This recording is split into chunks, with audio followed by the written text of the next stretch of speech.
तो ये जो आज मुल्क की हालत है, इकॉनमी जो इस किस्म के हालात का शिकार है,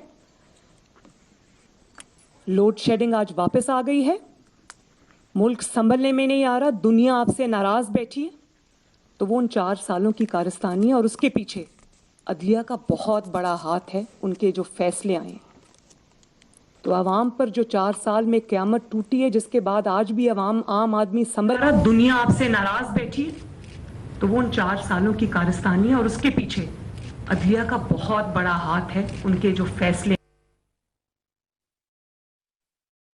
क्या होता है? हालात का शिकार है, लोड शेडिंग आज वापस आ गई है, मुल्क संभलने में नहीं आ रहा, दुनिया आपसे नाराज बैठी, तो वो उन 4 सालों की कारस्तानी है और उसके पीछे अदलिया का बहुत बड़ा हाथ है, उनके जो फैसले। क्या होता है?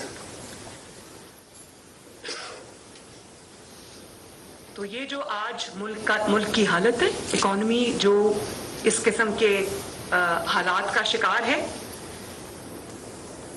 लोड शेडिंग आज वापस आ गई है, मुल्क संभलने में नहीं आ रहा, दुनिया आपसे नाराज बैठी, तो वो उन 4 सालों की कारस्तानी है और उसके पीछे अदलिया का बहुत बड़ा हाथ है, उनके जो फैसले। क्या होता है? तो ये जो आज मुल्क की हालत है, इकॉनमी जो इस किस्म के हालात का शिकार है। YouTube पर गुगली टीवी देखने के लिए youtube.com की सर्च बार में गुगली टीवी टाइप करें। गुगली टीवी के पेज पर सुर्ख रंग के सब्सक्रिप्शन वाले बटन पर क्लिक करना ना भूलिए। YouTube पर अपलोड होने वाली वीडियो से बाखबर रहने के लिए बेल आइकॉन पर क्लिक कीजिए। आपको हर नई आने वाली वीडियो के बारे में नोटिफिकेशन मौसूल हो जाएगा।